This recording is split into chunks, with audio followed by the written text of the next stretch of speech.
بسم اللہ الرحمن الرحیم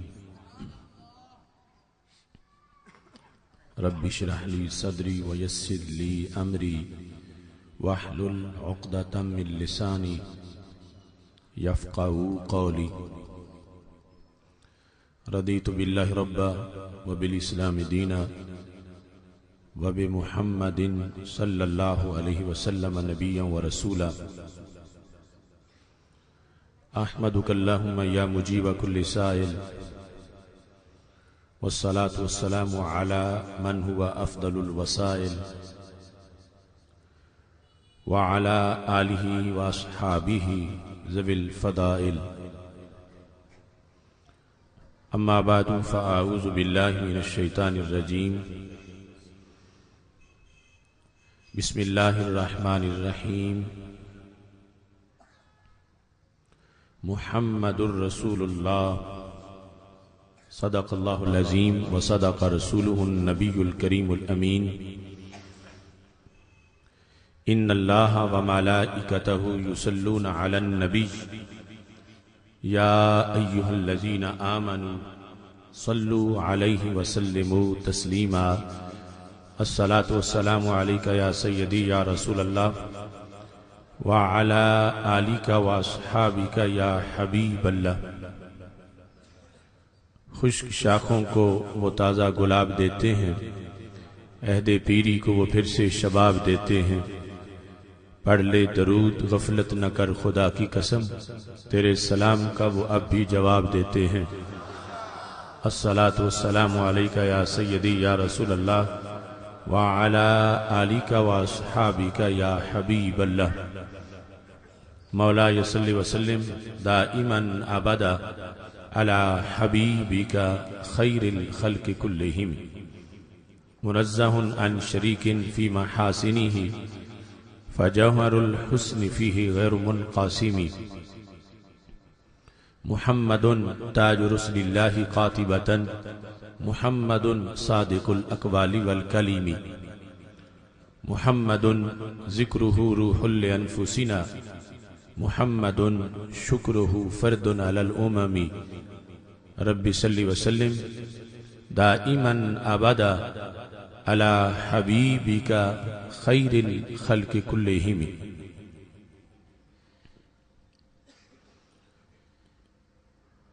میلاد کا جشن منانے سے گھر رحمت سے بھر جاتا ہے، مسرور ہوائیں چلتی ہیں، ایمان کا علم لہراتا ہے۔ جب یاد میں ان کی اشکوں سے آنکھوں کے کٹورے بھرتے ہیں، تب گنبد خضرا کی جانب دل عاشق کا جھک جاتا ہے۔ وہ پیدا ہوئے تو امت کی بخشش تھی پیش نظر ان کے، میلاد کا جشن منانے سے پھر منکر کیوں گھبراتا ہے۔ ہر ایک کو موت کی وادی میں بالآخر داخل ہونا ہے، میں اس کے مقدر پہ صدقے جو طیبہ میں مر جاتا ہے۔ کب تیرے نگر کی گلیوں میں پلکوں پہ خاک سجاؤں گا، اس فکر مسلسل کا شعلہ آصف کو اب تڑپاتا ہے۔ اللہ تبارک و تعالی جل جلالہ وعم نوالہ واتم برہانہ وعظم شانہ وجل ذکرہ وعز اسمہ کی حمد و ثنا، اور حضور سرور کائنات مفخر موجودات زینت بزم کائنات دستگیر جہاں غم گسار زماں سید سروراں حامی بے کساں قائد المرسلین خاتم النبیین احمد مجتبیٰ جناب محمد مصطفیٰ صلی اللہ علیہ وآلہ واصحابہ وبارک وسلم کے دربار گوہر بار میں ہدیہ درود و سلام عرض کرنے کے بعد زینت مسند صدارت حضرت علامہ مولانا صاحبزادہ محمد شبیر احمد نعمانی صاحب زید مجدہ، محترم پیر سید غلام مرتق مصطفیٰ گردیزی صاحب زید مجدہ، وارثان منبر و محراب ارباب فکر و دانش، نہایت ہی معزز و محتشم حضرات و خواتین، رب ذوالجلال کے فضل اور توفیق سے صوفی محمد ریاض احمد ڈار صاحب اور ان کے صاحبزادگان کی دعوت پر ہم سب کو اس سالانہ محفل میلاد مصطفیٰ صلی اللہ علیہ وسلم میں شرکت کی سعادت حاصل ہو رہی ہے۔ ادارہ صراط مستقیم پاکستان ککھڑ کی طرف سے 30 روزہ محافل میلاد مصطفیٰ صلی اللہ علیہ وسلم کا یہ مرکزی پروگرام ہے۔ میں دعا کرتا ہوں رب ذوالجلال ان تمام پروگراموں کو اپنے دربار میں قبول فرمائے اور خالق کائنات جل جلالہ ادارہ صراط مستقیم گکھڑ کے تمام اراکین کی اس کاوش کو اپنے دربار میں قبول فرمائے۔ محترم محمد قاسم ڈار صاحب، محترم محمد عبدالتواب ڈار صاحب اور دیگر جتنے بھی اراکین ہیں، خالق کائنات جل جلالہ سب کی کوششوں کو اپنے دربار میں منظور فرمائے۔ سید المرسلین خاتم النبیین احمد مجتبی جناب محمد مصطفیٰ صلی اللہ علیہ وسلم کی آمد پر خوشیوں کا اظہار ہر مومن کی سعادت اور اس کے ایمان کا تقاضا ہے۔ ہر سال ان محافل کا کائنات میں انعقاد ہوتا ہے، ان سے ایمان کی یقین کی بیٹری چارج ہوتی ہے، جس کا چراغاں انسان کی پوری زندگی کے لیے کام دیتا ہے۔ موجودہ حالات میں مادہ پرستی کا جو زور ہے، الہادی قوتوں کے جو فتنے ہیں، مستشرقین اور یہود و نصارہ کی جو گستاخیاں ہیں، ان میں انسان کے لیے یہ ضروری ہے کہ وہ اپنا تعلق دربار رسالت مآب صلی اللہ علیہ وسلم سے ہمیشہ پختہ اور مضبوط رکھے، چونکہ ادھر سے مسلسل یہ واویلا کیا جا رہا ہے کہ اس امت کا اپنے نبی اور رسول صلی اللہ علیہ وسلم سے معاذ اللہ کوئی رابطہ نہیں، جبکہ ہم اس عقیدہ و یقین پر ہیں کہ سید المرسلین حضرت محمد مصطفیٰ صلی اللہ علیہ وسلم اس وقت بھی ہم پہ نظر کرم فرما رہے تھے اور آج بھی گنبد خضرا میں اپنے غلاموں پہ نظر کرم فرماتے ہیں۔ اس وابستگی میں لذت ہے اور یہ ایمان کا تقاضا ہے۔ اس کے ہمراہ حالات حاضرہ میں جو ہماری ڈیوٹیاں ہیں، ان کی طرف ہم سب کو مزید متوجہ ہونے کی ضرورت ہے۔ اس میں کوئی شک نہیں ہے کہ ہمارے آقا صلی اللہ علیہ وسلم اپنی قبر پر نور میں زندہ و تابندہ ہیں، حیات حسی حقیقی جسمانی کے ساتھ زندہ ہیں، اور اپنے غلاموں پہ نظر کرم فرماتے ہیں۔ جو یہاں سے پکارتا ہے اسے بھی نوازتے ہیں، اور جو در پہ پہنچ جاتا ہے ہمارے آقا صلی اللہ علیہ وسلم اس کی جھولی کو بھی معمور فرماتے ہیں۔ اس سلسلہ میں سید المرسلین حضرت محمد مصطفیٰ صلی اللہ علیہ وسلم نے اپنے فرامین میں اس حقیقت کو واضح کیا، بالخصوص حضرت موسیٰ علیہ السلام کے بارے میں معراج کی رات کے سفر کا تذکرہ کرتے ہوئے فرمایا کہ میں سرخ ٹیلے کے پاس سے گزرا، رأیت موسیٰ قائما یصلی فی قبرہ، میں نے حضرت موسیٰ علیہ السلام کو دیکھا وہ اپنی قبر میں کھڑے ہو کے نماز پڑھ رہے تھے۔ تو حضرت موسیٰ علیہ السلام کا بعد از وصال قبر میں ہونا اور قبر میں کھڑے ہو کے نماز پڑھنا، یہ اس بات کی وضاحت تھی کہ رسول اکرم صلی اللہ علیہ وسلم اپنے غلاموں کو یہ عقیدہ عطا فرما رہے تھے کہ میرے وصال کے بعد ان کا میرے بارے میں نظریہ کیا ہونا چاہیے۔ جب حضرت موسیٰ علیہ السلام کی قبر میں ان کی زندگی اس شان کی ہے تو جو موسیٰ علیہ السلام کے آقا ہیں وہ کس شان سے اپنی قبر پر نور میں زندہ و تابندہ ہے۔ چونکہ رأیت موسیٰ قائما یصلی فی قبرہ، اس سے پتہ چلتا ہے کہ حضرت موسیٰ علیہ السلام کی صرف روح زندہ نہیں تھی اور نہ ہی صرف جسم زندہ تھا روح کے بغیر، بلکہ جسم اور روح دونوں کے لحاظ سے ان کی زندگی ثابت ہوتی، چونکہ روح جسم کے بغیر قیام نہیں کر سکتی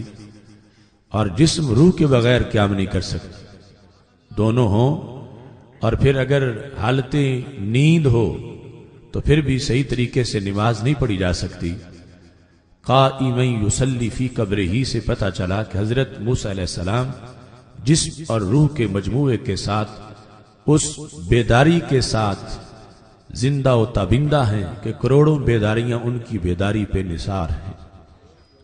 تو جب حضرت موسیٰ علیہ السلام کی زندگی اس انداز کی ہے تو سید المرسلین حضرت محمد مصطفیٰ صلی اللہ علیہ وسلم کس انداز سے اپنی قبر پر نور میں زندہ و تابندہ ہے۔ اس واسطے امتی کے لیے رسول اللہ صلی اللہ علیہ وسلم کی دہلیز کے ساتھ آج بھی جو وابستگی ہے وہ اس انداز کی ہے کہ نبی اکرم نور مجسم شفیع معظم صلی اللہ علیہ وسلم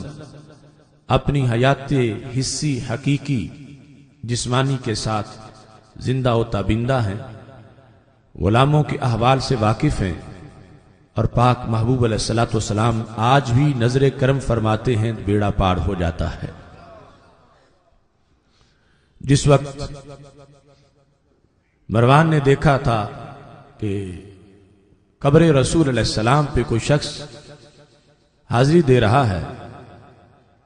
لیکن انداز کیا ہے،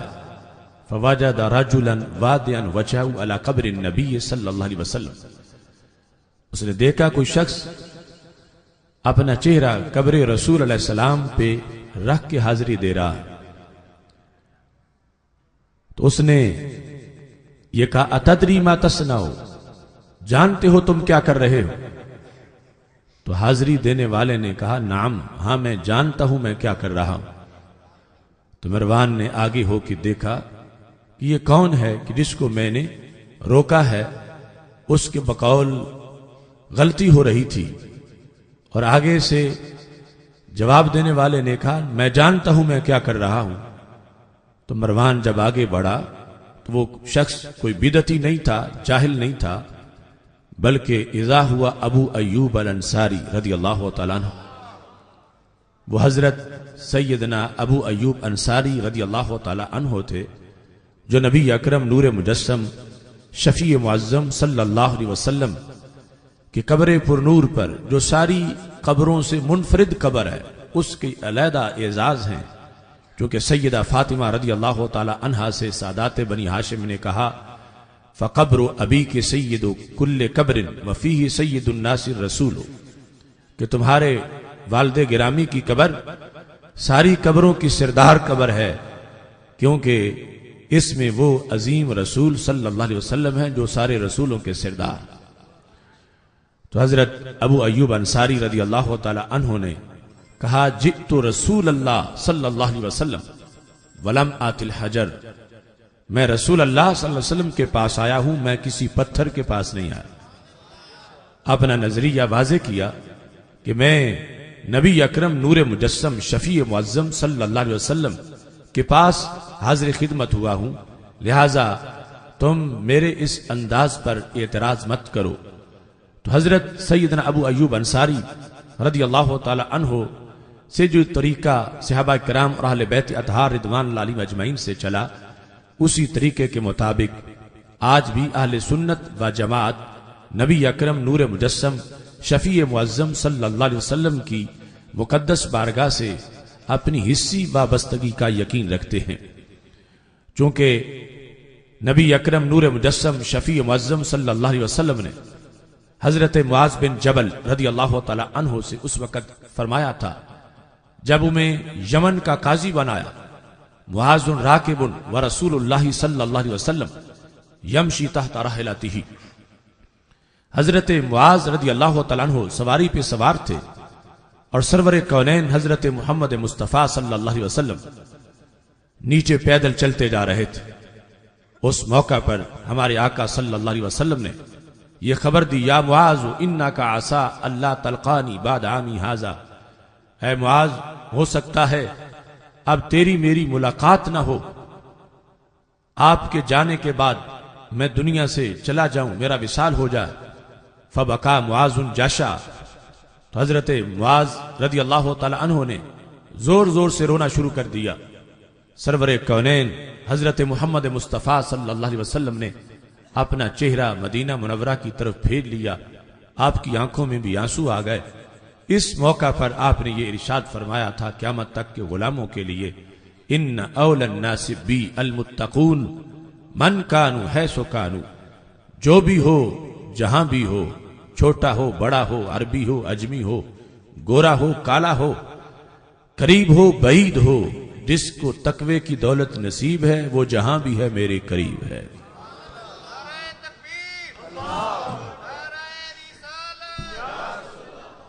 اس وابستگی کے ساتھ حالات حاضرہ میں نبی اکرم نور مجسم شفیع معظم صلی اللہ علیہ وسلم کے دیے ہوئے قرآن اور آپ کی دی ہوئی سنت کے ساتھ وابستہ رہ کر ہمیں سفر حیات کو مکمل کرنا ہے، چونکہ ہمارے آقا صلی اللہ علیہ وسلم نے ارشاد فرمایا ہے، بخاری شریف میں وہ حدیث شریف موجود ہے، فرمایا رب ذوالجلال ہر نبی کو کوئی نہ کوئی معجزہ دیتا ہے جسے دیکھ کر بشر اس کا کلمہ پڑھتے ہیں۔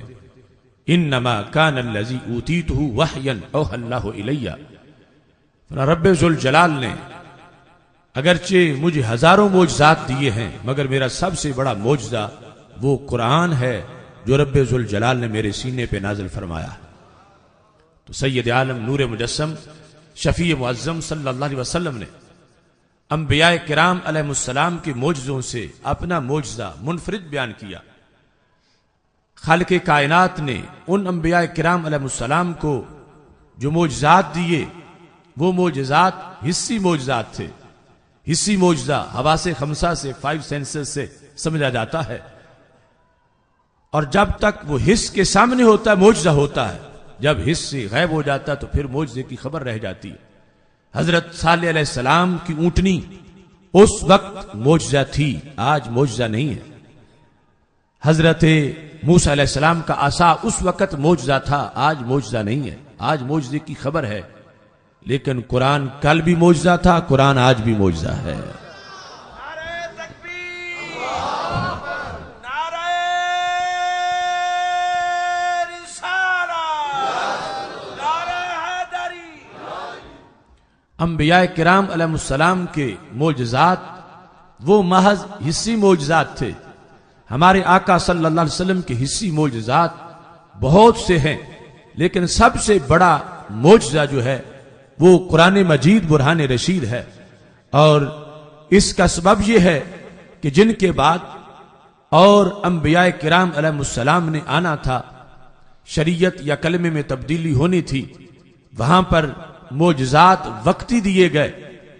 اور جس وقت ختم نبوت کا تاج پہن کر 12 ربیع الاول شریف کو ہمارے آقا صلی اللہ علیہ وسلم دنیا میں جلوہ گر ہوئے، تو خالق کائنات نے معجزہ بھی ہمیشہ کا عطا فرمایا ہے۔ یہ ختم نبوت کا معجزہ ہے کہ قرآن مجید برہان رشید اس وقت جب نازل ہوا تھا تو کہہ رہا تھا ان کنتم فی ریب مما نزلنا علی عبدنا فأتوا بسورۃ من مثلی وادعوا شہداءکم من دون اللہ ان کنتم صادقین۔ قرآن اس وقت بھی کہہ رہا تھا اگر تمہیں شک ہے اس کے اللہ کا کلام ہونے میں تو اس کی صورت جیسی صورت بنا کے لے آؤ، یہ چیلنج اس وقت بھی تھا، یہ چیلنج آج بھی ہے۔ تو خالق کائنات جل جلالہ نے سید عالم نور مجسم شفیع معظم صلی اللہ علیہ وسلم کو چونکہ ختم نبوت کا تاج پہنایا ہے، معجزہ بھی وہ عطا کیا ہے جو معجزہ قیامت تک کے لیے لوگوں کو میرے نبی علیہ السلام کی نبوت کی دعوت دیتا رہے گا۔ ہمارے آقا صلی اللہ علیہ وسلم نے اس معجزے کو ذکر کرنے کے بعد خود یہ ارشاد فرمایا، ارجو ان اکون اکثرہم تابعا، مجھے امید ہے، جب قرآن میرا معجزہ ہے تو سرکار کی امید یقین کے معنی میں ہوتی ہے کہ مجھے یقین ہے کہ جتنی بڑی میری امت ہوگی اتنی بڑی کسی نبی کی امت نہیں ہوگی، چونکہ معجزہ ہمیشہ دعوت دینے والا ہے، معجزہ ہمیشہ متوجہ کرنے والا ہے۔ اس بنیاد پر قرآن مجید برہان رشید کو پیش کر کے ہمارے آقا صلی اللہ علیہ وسلم نے واضح فرما دیا، ارجو ان اکون اکثرہم تابعا، جتنے میرے پیروکار ہوں گے اتنے کسی کے پیروکار نہیں ہوں گے۔ اس بنیاد پر یہ امت دربار رسول صلی اللہ علیہ وسلم کے ساتھ حصی وابستگی رکھتے ہوئے اس کو یہ اعزاز اور شرف بھی حاصل ہے کہ خالق کائنات جل جلالہ نے ہمیں ہمارے نبی علیہ السلام کو جو معجزہ عطا کیا ہے وہ معجزہ قیامت تک کے لیے چمک رہا ہے، قیامت تک کے لیے دلوں سے کفر مٹا رہا ہے اور قیامت تک کے لیے دلوں کے زنگ دور کر رہا ہے۔ قرآن مجید برہان رشید قیامت تک کے لیے سید المرسلین حضرت محمد مصطفیٰ صلی اللہ علیہ وسلم کی نبوت کا پیغام لوگوں تک پہنچا رہا ہے، تو اس سے امت میں روز بروز کثرت ہو رہی ہے، اور مجموعی طور پر ہمارے آقا صلی اللہ علیہ وسلم کی امت اتنی بڑی امت ہے، ایک طرف تمام انبیاء کرام علیہ السلام کی امتیں قیامت کے دن جب اکٹھی ہوں گی، دوسری طرف صرف ہمارے آقا صلی اللہ علیہ وسلم کی امت موجود ہوگی۔ فرمایا جتنی بڑی میری امت ہے اتنی بڑی مجموعی طور پر سارے انبیاء کی مل کر بھی امتیں نہیں ہوں گی۔ فی الجنت 120 صفا 80 منہا من امتی، جنت میں کل 120 صفیں ہوں گی، ان میں سے 80 صفیں میرے غلاموں کی موجود ہوں گی۔ قرآن مجید برہان رشید کے لحاظ سے ہمیں اپنے آپ کو پر نور کرنے کے ساتھ اوروں کو اس نور کی دعوت دینا ہے۔ ہمارے آقا صلی اللہ علیہ وسلم نے فرمایا ہے، ان ھذی القلوب تصدع کما یصدع الحدید اذا اصابہ الماء، فرات دلوں کو زنگ لگ جاتا ہے جیسے لوہے کو زنگ لگ جاتا ہے۔ لوہے کو کیسے لگتا ہے؟ فرمایا جس وقت لوہے کو پانی لگتا ہے تو لوہے کو زنگ لگ جاتا ہے، زنگ لگتا ہے تو پھر لوہا اپنی افادیت اور صلاحیت کھو بیٹھتا ہے۔ وہ فولاد جو پہلے چمکتا تھا پھر بے نور ہو جاتا ہے، وہ جس میں پہلے بہت بڑی قوت اور طاقت تھی پھر اس کے اندر معمولی سی صلاحیت بھی نہیں رہ جاتی اور وہ ایک راکھ کا ڈھیر بن جاتا ہے۔ تو نبی اکرم نور مجسم شفیع معظم صلی اللہ علیہ وسلم نے انسان کے چھپے ہوئے دل کے مرض کی تشخیص کرتے ہوئے یہ ارشاد فرمایا کہ جس وقت انسانی دل تک گناہوں کا پانی پہنچتا ہے مختلف ذرائع سے، تو اس انسانی دل کو پھر اس گناہوں کے پانی سے زنگ لگ جاتا ہے۔ انسان کی آنکھیں ہیں، کان ہیں، قوت لامسہ ہے، بدن کے مختلف اعضاء کا رابطہ ہے دل کے ساتھ۔ جب اعضاء گناہ میں ملوث ہوتے ہیں تو اس کی نحوست دل پہ پڑتی ہے۔ یہ ہے گندا پانی جو گندے گانوں کی وجہ سے، جو عریانی فحاشی کی بیماری کی وجہ سے، جس وقت یہ پانی مختلف قسم کے حرام کاموں کی وجہ سے انسانی دل تک پہنچتا ہے، تو وہ دل جو پیدا کرتے ہوئے رب ذوالجلال نے ہر بچے کو چمکتا عطا کیا تھا، کسی کو سیکنڈ ہینڈ دل نہیں دیا تھا۔ کل مولود یولد علی الفطرہ، اللہ نے ہر بچے کو فطرت میں پیدا کیا، اس کو چمکتا دل دیا، لیکن بالغ ہونے کے بعد جب اس نے پہلا گناہ کیا تو ایک دھبا لگ گیا دل کے اوپر، سیاہ داغ لگ گیا۔ اگر انسان فوراً توبہ کرتا ہے وہ داغ اتر جاتا ہے، اور اگر توبہ نہیں کرتا تو پھر وہ داغ بڑھتا چلا جاتا ہے اور پورے دل کو اپنی سیاہی کے احاطے میں گھیر لیتا ہے۔ تو ہمارے آقا صلی اللہ علیہ وسلم چونکہ طبیب قلوب بھی ہیں اور حبیب قلوب بھی ہیں، اس واسطے آپ نے پہلے یہ ارشاد فرمایا کہ تمہیں معلوم ہونا چاہیے کہ دلوں کو بچا کے کیسے رکھا جاتا ہے کہ گناہ کا پانی دل کو نہ لگنے پائے، اس پانی کو دور رکھا جائے، اور اس کا طریقہ یہ ہے کہ اپنے ظاہر کو گناہوں سے محفوظ کیا جائے تاکہ دل کی سرزمین تک کوئی گندا پانی نہ پہنچنے پائے۔ اور اگر کہیں ایسا ہو کہ دل پر کوئی سیاہ داغ لگ گیا ہے یا یہ گندا پانی پہنچ گیا ہے اور معاذ اللہ دل کو زنگ لگ گیا ہے یا لگنا شروع ہو گیا ہے، تو اس کو دور کرنے کے لیے میرے آقا صلی اللہ علیہ وسلم نے یہ نسخہ عطا فرمایا، کثرت ذکر الموت و تلاوت القرآن، فرمایا موت کو کثرت سے یاد کرو اور قرآن پڑھتے رہو، دلوں کا زنگ دور ہو جائے گا۔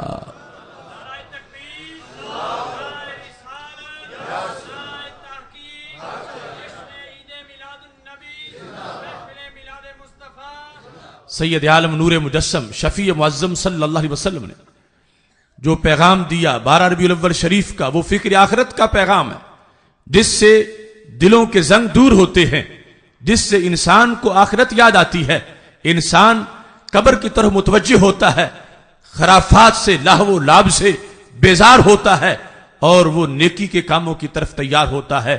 یہی مقاصد ہیں ان محافل کے، اور یہ برکات ہیں ان محافل کی کہ جس کی وجہ سے انسان مادہ پرستی کے ماحول سے ستھرا ہو کر نیکی، تقوی اور پرہیزگاری کے ماحول کی طرف متوجہ ہوتا ہے۔ تلاوت قرآن مجید برہان رشید ہر مومن کا شعار ہونا چاہیے۔ اس سے جہاں دیگر ہزارہ فوائد ملتے ہیں، وہاں یہ فائدہ کتنا واضح فائدہ ہے کہ دل پر جو گناہ کا اثر ہو چکا ہو وہ اثر دور ہو جاتا ہے، دل کو پھر چمک ملتی ہے، دل کو پھر اجالے ملتے ہیں۔ اور ساتھ ہی کثرت ذکر الموت، موت کو جس وقت کثرت سے یاد رکھا جائے تو انسان پھر مستی کا شکار نہیں ہوتا، خرافات میں نہیں پڑتا، بلکہ فکر آخرت کی طرف متوجہ ہوتا ہے۔ اور موت کو کثرت سے یاد کرنے کا مطلب موت کے لفظ کی تسبیح نکالنا نہیں ہے، موت موت کرنا، بلکہ اس سے مقصد یہ ہے کہ اپنے ذہن میں اس چیز کو بٹھا لینا کہ دنیا ایک مسافر خانہ ہے اور عارضی چیز ہے۔ جس طرح کوئی مسافر سفر طے کر رہا ہو، رستے میں سائے کے لیے درخت کے نیچے بیٹھ تو جاتا ہے مگر وہیں دل لگا کے ڈیرا نہیں لگا لیتا، اسے پتا ہے کہ میری منزل آگے ہے جہاں میں نے پہنچنا ہے۔ ایسے ہی یہ دنیا کا مسافر، اس کو قرآن مجید برہان رشید نے متوجہ کیا، اور ذکر موت کی وجہ سے اس کو ہر وقت یہ ذہن میں رکھنا ہے کہ میں مسافر ہوں، کوئی پتہ نہیں کہ کس وقت میرے جنازے کا اعلان ہو رہا ہو، کس وقت میری قبر کھودی جا رہی ہو، تو میں اپنی زندگی اس طرح گزاروں کہ آج کی رات شاید میری آخری رات ہے، تو یہ تو میں رب کی یاد میں گزاروں، یہ تو اللہ کے حکم کے مطابق گزاروں۔ ہر نماز کو اپنی آخری نماز سمجھے، ہر دن کو اپنا آخری دن سمجھے۔ سورج جس وقت صبح طلوع ہو، جس وقت صبح کے وقت انسان بیدار ہو، یا جس وقت وہ دیکھ رہا ہے کہ آج دن کا آغاز ہو چکا ہے، تو اس میں اس انداز سے اپنے دن کو گزارے کہ کہیں ایسا نہ ہو کہ سورج غروب ہونے سے پہلے میری زندگی کا سورج غروب ہو چکا ہو۔ جس وقت ایک انسان اس انداز میں اپنے دل میں موت کو بٹھا لیتا ہے تو پھر گناہ اس کے قریب نہیں جاتے، وہ خود بخود گناہوں سے بری ہوتا ہے اور ہر وقت آخرت کی فکر میں اور قبر کی تیاری میں موجود رہتا ہے۔ سید عالم نور مجسم شفیع معظم صلی اللہ علیہ وسلم نے جب دیکھا کچھ لوگوں کو، وہ بیٹھے تھے اور ہنس رہے تھے، اور کوئی ناجائز کام ایسا نہیں تھا، صرف غفلت دیکھی کہ یہ لوگ ہنس رہے ہیں، تو میرے آقا علیہ الصلوۃ والسلام نے فرمایا لو انکم اکثرتم ذکر حازم اللذات لشغلکم عما ارا، اگر تم حازم اللذات کا ذکر کثرت سے کرتے ہوتے تو میں اس حالت میں جس میں نے تمہیں دیکھا ہے میں تمہیں نہ دیکھتا، تم اس حالت میں مجھے نظر نہ آتے جو غفلت کی حالت میں نے تمہاری دیکھ لی ہے۔ تو پوچھا گیا وہ حازم اللذات کیا ہوتی ہے جو لذتوں کے پرخچے اڑا دے؟ تو میرے آقا صلی اللہ علیہ وسلم نے فرمایا الموت، موت ہے کہ جو لذتوں کے پرخچے اڑا دیتی ہے، موت ہے کہ جس کو تم یاد رکھو گے تو پھر گناہ قریب نہیں آئیں گے، پھر آخرت کی تیاری کی طرف ہر وقت تم متوجہ رہو گے، اگرچہ وہ لوگ جنہیں یہ کہا جا رہا تھا ہم سے وہ کروڑ درجہ افضل ہیں، لیکن ابتدا کی تعلیمات آہستہ آہستہ انہیں دی جا رہی تھیں اور یہ سمجھایا جا رہا تھا کہ نبی اکرم نور مجسم شفیع معظم صلی اللہ علیہ وسلم قیامت تک کے لوگوں کو یہ پیغام دے رہے تھے کہ جس وقت ایک انسان اپنے ذہن میں قبر کی تصویر رکھتا ہے اور اپنی منزل کو اپنے سامنے رکھتا ہے تو پھر گناہوں سے بچتا ہے۔ اسی حدیث میں مزید یہ ارشاد فرمایا کہ کوئی دن بھی ایسا نہیں کہ جس دن قبر اپنے مقبور کے ساتھ گفتگو نہ کرتی ہو۔ قبر میں جس نے جانا ہے، جس جگہ کسی کی قبر بننی ہے، قبر اس کے ساتھ گفتگو کرتی ہے۔ قبر کا ایک پیغام ہے۔ اور پھر جس وقت بندہ فوت ہوتا ہے تو دو حالتیں ہیں، یا وہ نیک ہے یا برا ہے۔ میرے آقا علیہ الصلوۃ والسلام ارشاد فرماتے ہیں اگر وہ نیک ہے تو جس وقت اس کو قبر کے سپرد کر دیا جاتا ہے تو وہ کہتی ہے تم جب زمین پہ دنیا میں چلتے تھے اس وقت بھی مجھے بڑے پسند تھے، تم پاؤں رکھتے تھے میں پھر بھی دعا مانگتی تھی، تم پاؤں اٹھاتے تھے پھر بھی میں دعا مانگتی تھی۔ آج تمہارے رشتہ دار دوست تجھے میرے سپرد کر گئے ہیں، اب دیکھو میں کتنا اچھا سلوک کرتی ہوں تمہارے ساتھ۔ اس کے ساتھ ہی جنت کی طرف دروازہ کھل جاتا ہے اور قبر کے اندر انسان کو نعمتیں ملتی ہیں، جنت کے ماحول کی خوشبو ملتی ہے اور انسان اس سے محظوظ ہوتا ہے، لطف اندوز ہوتا ہے۔ اس کو خالق کائنات جل جلالہ کی طرف سے خصوصی انعامات ملتے ہیں۔ اور دوسری طرف کہ جس نے قبر کو بلا دیا تھا، میرے آقا صلی اللہ علیہ وسلم ارشاد فرماتے ہیں جب اس برے کو قبر کے سپرد کر دیا جاتا ہے تو قبر کہتی ہے جس وقت تم دنیا میں چلتے تھے مجھے اس وقت بھی نہیں بھاتے تھے، مجھے تم سے بڑی نفرت تھی، تم سے بڑا بغض ہے، تم نے میرے لیے کوئی تیاری نہیں کی، اب تمہیں میرے سپرد کر گئے ہیں، اب دیکھو میں تمہارا کیا حشر کرتی ہوں۔ اس کے ساتھ ہی ہمارے آقا صلی اللہ علیہ وسلم نے مثال دیتے ہوئے یوں اپنی انگلیوں میں ڈالی، فرمایا ایسے قبر کی دیواریں آپس میں ملتی ہیں اور اس کی پسلیاں دائیں جانب والی بائیں چلی جاتی ہیں، بائیں جانب والی دائیں طرف آ جاتی ہیں اور اس انداز میں اس پہ عذاب کو مسلط کر دیا جاتا ہے اور مختلف قسم کے عذاب اسے دیے جاتے ہیں۔ تو نبی اکرم نور مجسم شفیع معظم صلی اللہ علیہ وسلم نے فرمایا موت کو یاد رکھو گے تو لذتوں کے پرخچے اڑ جائیں گے اور انسان اپنی عاقبت سنوارنے کے لیے ہمیشہ کے لیے وہ زیادہ مستقیم پہ گامزن رہے گا اور پھر خرافات میں نہیں پڑے گا بلکہ راہ مستقیم پہ چلتے ہوئے اپنی منزل کو حاصل کر لے گا۔ نبوی تعلیمات میں کس انداز میں ہمیں آخرت کی تیاری کی طرف متوجہ کیا گیا؟ ہمارے آقا صلی اللہ علیہ وسلم ارشاد فرماتے ہیں خالق کائنات جل جلالہ کا فرمان ہے انا عند ظن عبدی بھی، میں اپنے بندے کے لیے یوں ہوں جیسے بندہ میرے لیے گمان کرتا ہے۔ اگر وہ مجھے قریب سمجھتا ہے تو میں قریب ہوں، اگر وہ مجھے دور سمجھتا ہے، حالانکہ رب ذوالجلال تو شارک سے بھی قریب ہے، نحن اقرب الیہ من حبل الورید، ہم انسان کی شارک سے بھی قریب ہیں، لیکن فرمایا اگر کوئی مجھے دور سمجھتا ہے تو میری رحمت پھر اس سے دور ہو جاتی ہے، اس کو میری رحمت سہارا نہیں دیتی۔ جو قریب سمجھتا ہے تو پھر قریب سمجھ کے رب کو تو گناہ نہیں کرے گا، اصل میں بندہ غافل ہو جاتا ہے اور اللہ تبارک و تعالیٰ کے لحاظ سے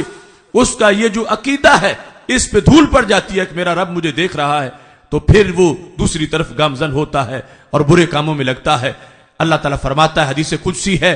انا عند ظن عبدی بھی، میرے بارے میں جو میرے بندے کا گمان ہے میں اس کے مطابق ہوں۔ اور اس کے ساتھ فرما من تقرب منی شبرا تقربت منہ ذراع ومن تقرب منی ذراع تقربت منہ باع ومن اتانی یمشی اتیت ہرولۃ، فرمایا جو انسان ایک بالشت میرے قریب ہوتا ہے میں ایک گز اس کے قریب ہو جاتا ہوں، اور جو ایک گز قریب ہوتا ہے میں 2 گز اس کے قریب ہو جاتا ہوں، اور جو میری طرف پیدل چل کے آتا ہے میں اپنی شان کریمی کے مطابق دوڑ کے اس کی طرف چلا جاتا ہوں۔ اب اللہ تو دور ہے ہی نہیں کہ اسے پھر قریب ہونا پڑے، وہ تو شارک سے بھی قریب ہے۔ وہ اپنی رحمت کی کثرت کو بیان کرنا چاہتا ہے کہ ایک انسان جب بھٹک گیا اللہ کے دربار سے دور چلا گیا تو خالق کائنات جل جلالہ کی رحمت نے پھر بھی آواز دی، ففروا الی اللہ، پلٹ کے آ جاؤ، واپس دوڑو اللہ کے دربار کی طرف۔ تو خالق کائنات جل جلالہ کی رحمت کی آواز سن کر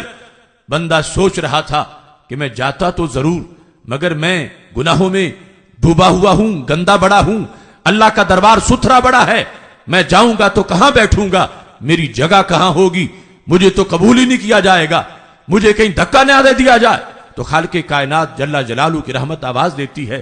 کہ تم گندے بڑے ہو تو مجھے دھونے کا طریقہ بھی آتا ہے،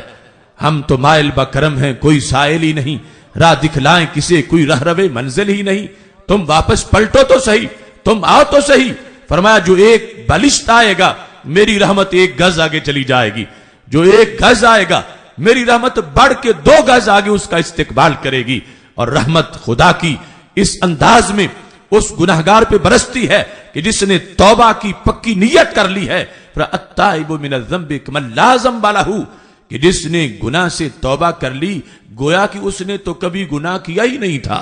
اور توبہ کی وجہ سے گناہ معاف ہوا، اور رب ذوالجلال نے جتنی غلطیاں تھی اتنی نیکیاں بھی عطا فرما دی ہیں۔ اس لیے سید المرسلین حضرت محمد مصطفیٰ صلی اللہ علیہ وسلم نے ہمیں طریقہ عطا فرماتے ہوئے اس بات کی وضاحت فرما دی۔ جامع ترمذی میں حدیث شریف موجود ہے، اس کا پس منظر یہ ہے کہ انسان سے گناہ ہو جانا اتنا بڑا جرم نہیں جتنا گناہ کو بھول جانا جرم ہے، کرنے کے بعد پھر اسے یاد نہ رکھنا اور اس کو اپنے اوپر مسلط نہ کر لینا کہ مجھ پر کتنا بوجھ ہے اور اس بوجھ کو کسی طرح میں نے اتارنا ہے۔ یہ جس وقت ایک انسان کی صلاحیت ختم ہو جائے کہ وہ گناہ کو بوجھ ہی نہ سمجھے تو پھر اس کی بربادی اور بربادی ہے، اور اگر وہ بوجھ سمجھتا ہے تو بالآخر اس کی آنکھوں سے جب رمجم جاری ہوتی ہے تو گناہوں کے دفتر دھل جاتے ہیں، رب ذوالجلال اس کو ایک نئی زندگی عطا فرما دیتا ہے۔ سید عالم نور مجسم شفیع معظم صلی اللہ علیہ وسلم ارشاد فرماتے ہیں کہ مومن سے جب گناہ ہو جائے تو وہ گناہ کو کیا سمجھتا ہے۔ یہاں پر مقابلے میں فاجر کا ذکر کیا گیا، فاجر سے مراد یہاں پر وہ ہے جو ہے مومن لیکن بد عمل ہے، برا ہے، فاسق و فاجر ہے۔ یہاں مومن کے مقابلے میں کافر کا ذکر نہیں ہے، مومن سے مراد ہے کامل مومن، یا وہ کہ جس کو ابھی احساس اندر ہے کہ مجھ سے غلطی ہو گئی ہے، میں نے اس کو دور کرنا ہے۔ اس لیے ہمارے آقا صلی اللہ علیہ وسلم فرماتے ہیں المؤمن یرا ذنوبہ کانہ قاعد تحت جبل یخاف ان یقع علیہ۔ فرمایا مومن سے اگر گناہ ہو جائے تو وہ گناہ کو کیا سمجھتا ہے، کانہ قاعد تحت جبل، جیسا کہ وہ پہاڑ کے نیچے بیٹھا ہوا ہے، اوپر پہاڑ مسلسل نیچے سرکتا آ رہا ہے اور یہ بندہ اس کے نیچے بیٹھا ہوا ہے جس نے کوئی نماز چھوڑ دی تھی، اب پہاڑ کو دیکھ رہا ہے کہ پہاڑ مجھ پہ گرے گا۔ اس صورتحال میں یہ اٹھ سکتا نہیں، جکڑا ہوا ہے نیچے، تو اب اس کو نیند نہیں آئے گی، یہ گپے نہیں لگائے گا، یہ میوزک نہیں سنے گا، یہ عریانی فحاشی سے دل نہیں لبھائے گا، بلکہ اس کی سب سے پہلی ترجیح یہ ہے کہ کوئی آئے مجھے اٹھا کے سائیڈ پہ کرے، چونکہ چند لمحوں کے بعد اگر پہاڑ گر گیا تو میری تو ایک ہڈی بھی نہیں بچے گی۔ نبی اکرم نور مجسم شفیع معظم صلی اللہ علیہ وسلم نے جو مومن کا شعار بیان کیا، اس کے لحاظ سے ہمیں اپنے محاسبہ کی ضرورت ہے۔ یہ تو ہے نہیں کہ ہم سے گناہ نہ ہوتا ہو، اور اگر نہیں ہوتا تو کتنی خوش قسمتی ہے، کوئی ایسا ہے کہ جس سے گناہ ہوتا ہی نہیں ہم میں سے، اور اگر ہو جاتا ہے تو پھر اس کے بعد یہ دیکھنا ہے کہ ہماری صورتحال کیا ہے۔ کیا جب گناہ ہو جائے تو اس گناہ کو ہم پہاڑ سمجھتے ہیں یا نہیں؟ اس گناہ کے بعد گناہ ہمیں وزن محسوس ہوتا ہے کہ نہیں؟ طبیعت پہ بوجھ آتا ہے کہ نہیں؟ رونگٹے کھڑے ہوتے ہیں کہ نہیں؟ نبی اکرم نور مجسم شفیع معظم صلی اللہ علیہ وسلم نے مومن کا تو یہ شعار بیان کیا، یرا ذنوبہ کانہ قاعد۔ سب سے پہلے تو مومن جو ہے ان کا انداز ہی ہے کہ گناہ قریب نہ آئے، اور وہ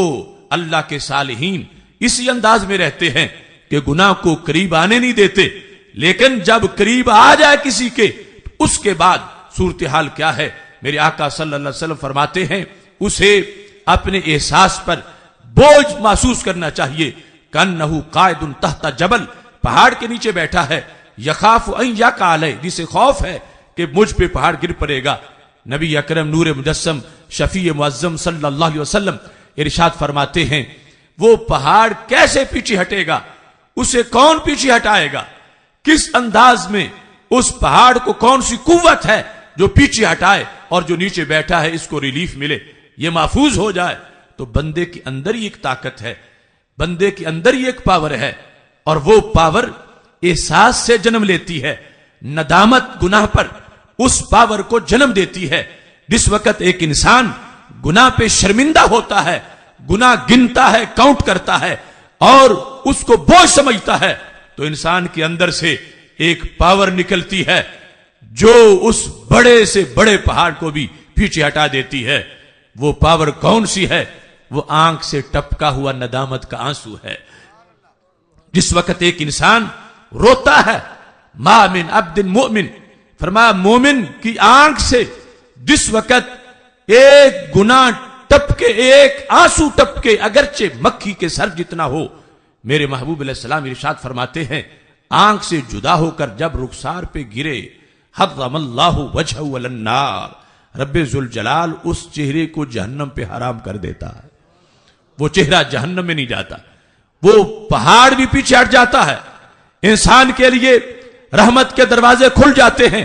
خالق کائنات جل جلالہ کا خصوصی فضل و کرم ہوتا ہے. یہ اس حدیث میں مومن کے لحاظ سے بیان کیا کہ مومن اپنے گناہ کو اس انداز میں سمجھتا ہے. کامل مومن تو قریب آنے نہیں دیتا. یہ مومن جس کے قریب آ گیا پھر بھی اس میں عافیت ہے کہ اس نے گناہ کو بوجھ سمجھا، اور جب بوجھ سمجھا تو رو پڑا، اس کے رونگٹے کھڑے ہوئے، اس کی گناہ کی وجہ سے چیخیں نکل گئیں، اس کو ندامت ہوئی، تو اس کی وجہ سے پھر شیطان ذلیل و رسوا ہوا کہ میں اس سے یہ گناہ نہ کرواتا تو اچھا تھا، اس نے تو رو کے سارے بخشوا لیے ہیں. یہ اس کی شان ہے اس مومن کی. اور دوسری طرف نبی اکرم نور مجسم شفیع معظم صلی اللہ علیہ وسلم ارشاد فرماتے ہیں فاجر کیا ہے؟ فاجر اپنے گناہ کو پہاڑ نہیں سمجھتا،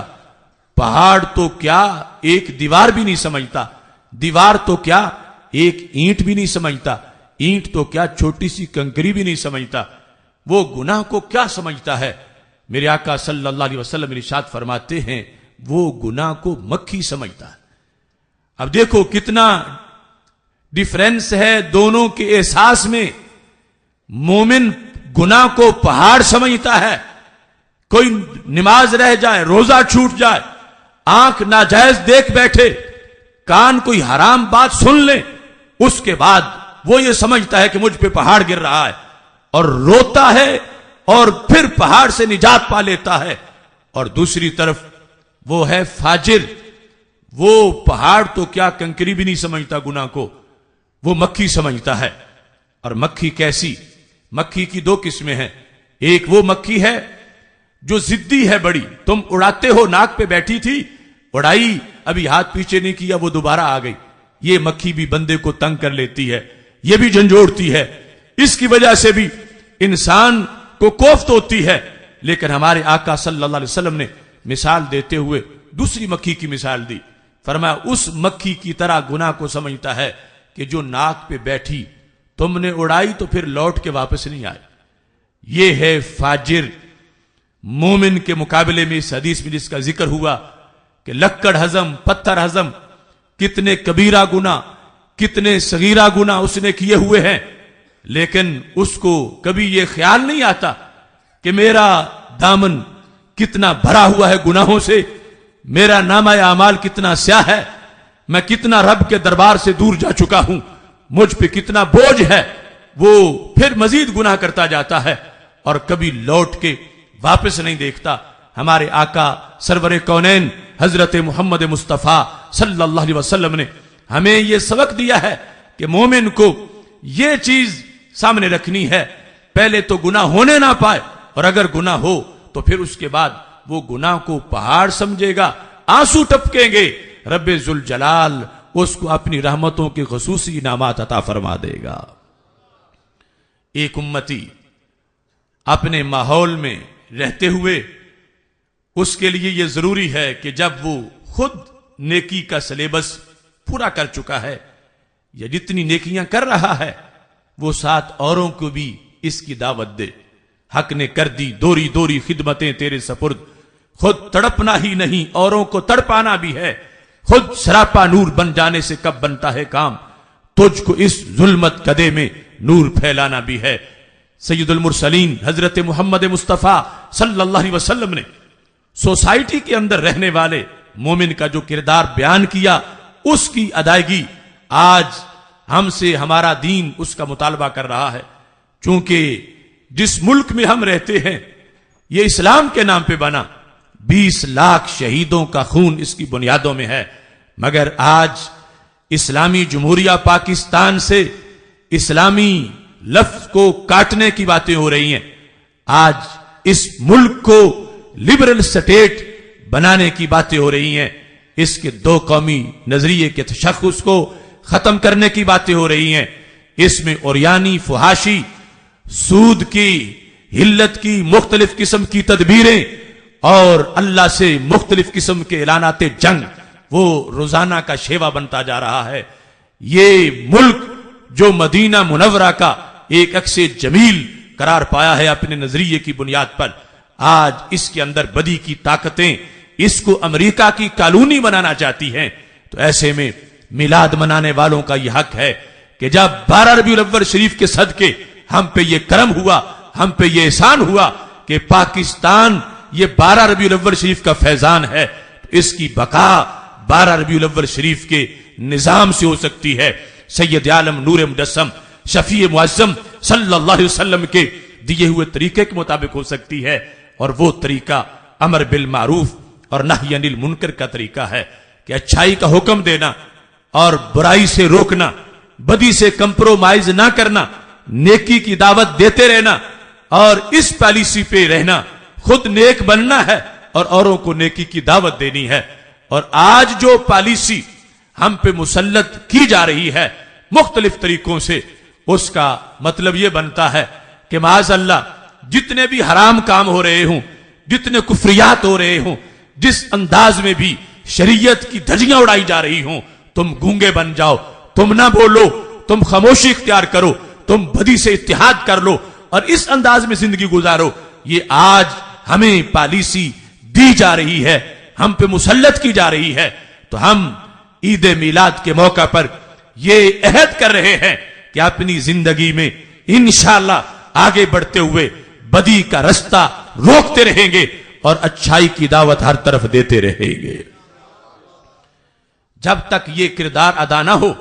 اس وقت تک اسلامی سوسائٹی میں نور نہیں آئے گا. ہمارے آقا صلی اللہ علیہ وسلم نے مثال دیتے ہوئے فرمایا تھا مثل المدھن فی حدود اللہ والواقی فیہا کمثل قوم استحموا سفینۃ. کچھ لوگ وہ ہیں جو حدود اللہ کی خلاف ورزی کر رہے ہیں اور کچھ وہ ہیں جو ان کو کرتے ہوئے دیکھ رہے ہیں اور بول نہیں رہے، اور کچھ وہ ہیں کہ جو دیکھتے ہیں اور اپنا کردار ادا کرتے ہیں. سرور کونین حضرت محمد مصطفیٰ صلی اللہ علیہ وسلم نے فرمایا یوں سمجھو سوسائٹی کی مثال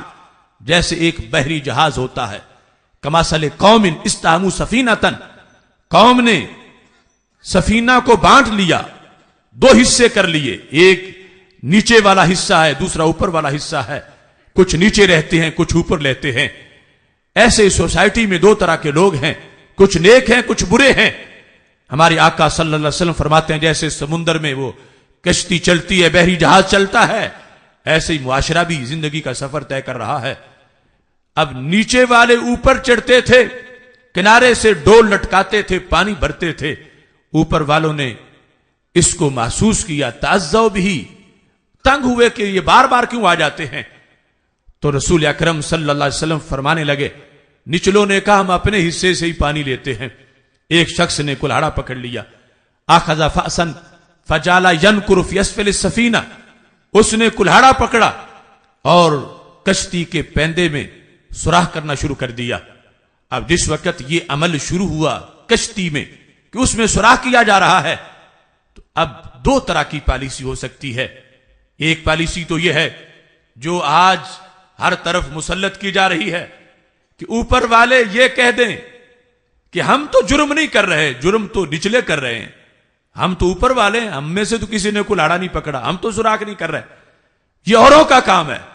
اور نیچے والے جو تماشائی بن کے بیٹھے ہوئے اس کا ہاتھ نہیں پکڑتے، جو کلاڑا لے کر سوراخ کر رہا ہے، وہ اس نقطہ نظر پر بیٹھے ہوئے ہیں ہمارے ہاتھ میں تو کلاڑا ہی نہیں ہے، ہم تو مار ہی نہیں رہے،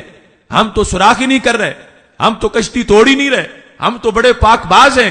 ہمارا دامن بالکل صاف ہے، ہمارا کوئی جرم میں حصہ نہیں ہے، ہم تو سائیڈ پہ بیٹھے ہوئے ہیں، اور جو کر رہا ہے وہ کوئی اور کر رہا ہے۔ ہمارے آقا صلی اللہ علیہ وسلم ارشاد فرماتے ہیں اگر یہ ہو انداز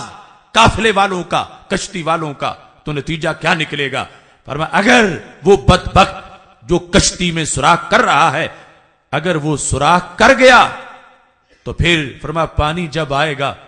پانی یہ نہیں پوچھے گا کہ سوراخ کس نے کیا تھا میں اس کو ڈباؤں، نہیں، پانی جب بھرے گا تو سب کو مار دے گا، سارے ڈوب جائیں گے، کوئی نہیں بچے گا، جس نے سوراخ کیا تھا وہ بھی ڈوبے گا، اور جو چپ کر کے دیکھتے رہے ہاتھ میں کلاڑا نہیں تھا وہ بھی ڈوب جائیں گے،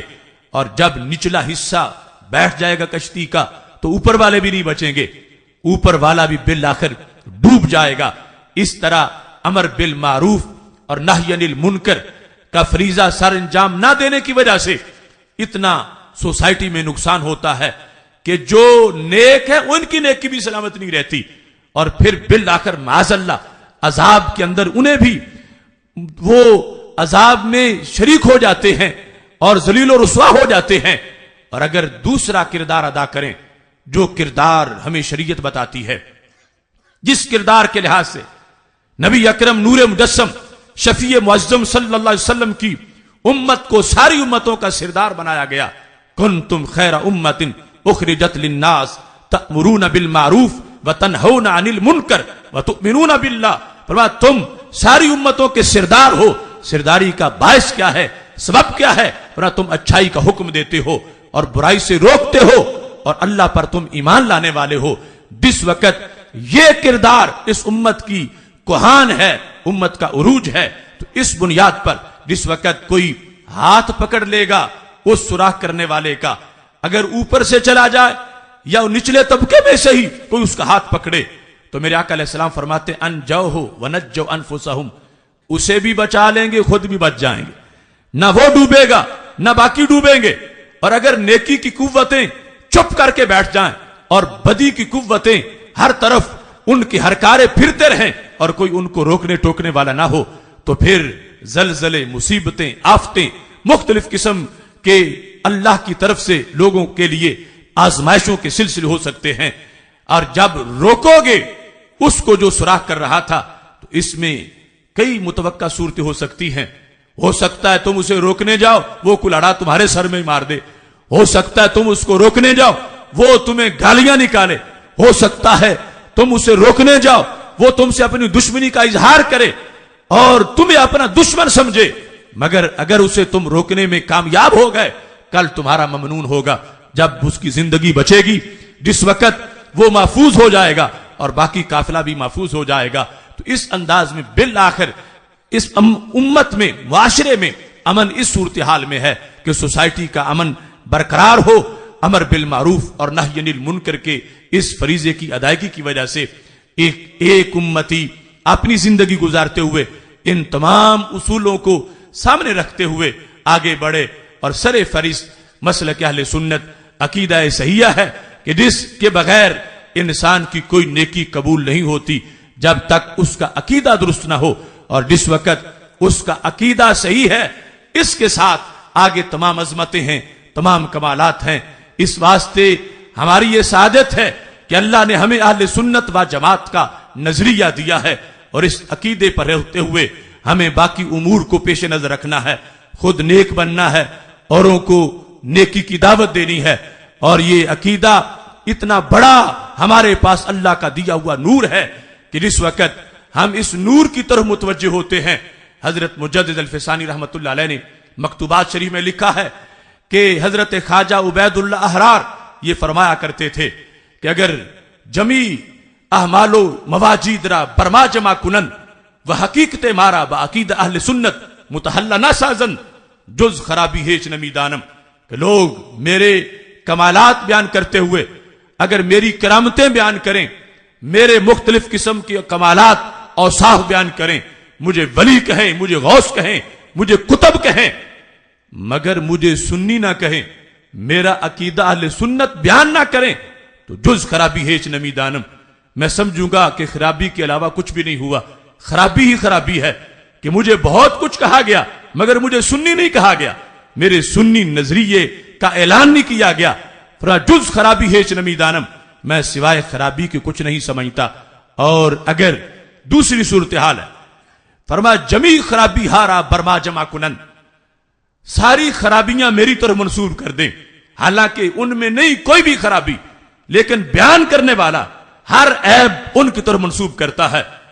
اور آخر میں فرمایا وہ عقیدہ مارا بمسلک اہل سنت باقید اہل سنت متحلہ سازن، یہ کہہ دیتا ہے کہ عبید اللہ حرار سنی پکا ہے، تو کہتے ہیں باقی نہ دارم کوئی پرواہ نہیں، میں سمجھوں گا میرا تعارف مکمل ہو گیا ہے۔ اس واسطے اولین اکائی یہ ہے، اور اس کے ہمراہ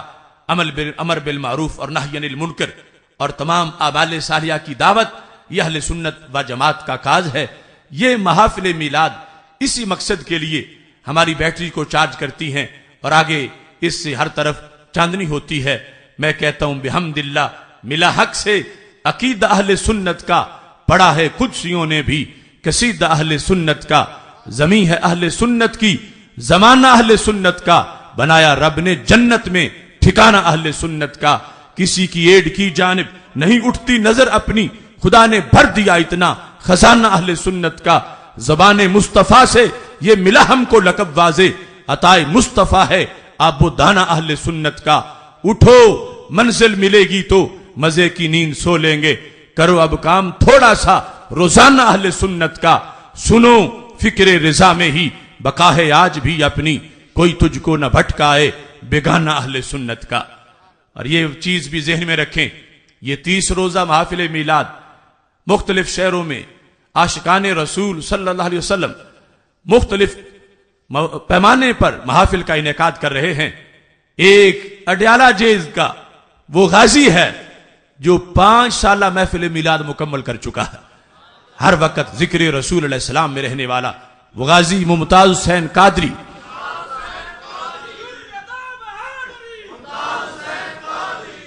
اس کے لحاظ سے ہمارا اور غازی ممتاز حسین قادری کا تعلق وہ اسی نسبت رسول علیہ السلام کی بنیاد پر ہے۔ دل بمحبوب حجازی بستائیں زین سبب بیک دیگر پیوستائیں، ان کے ساتھ آج اسی تعلق کے پیش نظر ان کی رہائی کے لیے ہم نے کوشش بھی کرنی ہے۔ اس سلسلہ میں 25 جنوری کو لاہور میں فیصلہ کن مارچ ہو رہا ہے، آپ اس میں بھی شرکت کریں، جو 12 بجے داتا گنج بخش اجویری رحمت اللہ علیہ کی دہلیز سے شروع ہوگا اور پنجاب اسمبلی تک جائے گا۔ ہر جگہ ان کی رہائی کے لیے دعا بھی کریں، دعا بہت بڑی قوت ہے، بہت بڑی طاقت ہے۔ اللہ تبارک و تعالیٰ کے ساتھ ہر بندے کا ایک اپنا خصوصی رابطہ ہے، جس رابطے کی بنیاد پر خصوصی رحمتوں کا اس پر نزول ہوتا ہے۔ ہو سکتا ہے جس کے بارے میں سمجھا جا رہا ہے کہ حضرت صاحب دعا مانگیں گے تو قبول ہو جائے گی، یہ قبول نہ ہو، اور کونے میں کسی بیٹھے ہوئے کی کوئی دعا، اس کا جو رب سے رابطہ ہے اس کے آمین کہنے پر بھی سب کی دعا قبول ہو جائے۔ اس واسطے میں آپ سب سے التجا کرتا ہوں کہ غازی ممتاز حسین قادری کی رہائی کے لیے بھرپور طریقے سے کوشش کے ساتھ ساتھ دعاؤں کا بھی اہتمام کریں۔ ہر محفل میلاد کے اندر ان کے لیے خصوصی طور پر دعا منگوائیں، نمازوں کے بعد دعاؤں کا اہتمام کریں۔ انشاءاللہ تحریک صراط مستقیم پاکستان کی طرف سے 2 اپریل کو مینار پاکستان پر جو ہمارا سالانہ اجتماع ہوتا ہے، اس موقع پر اس سال انشاءاللہ 2 اپریل کو نماز مغرب کے بعد توحید و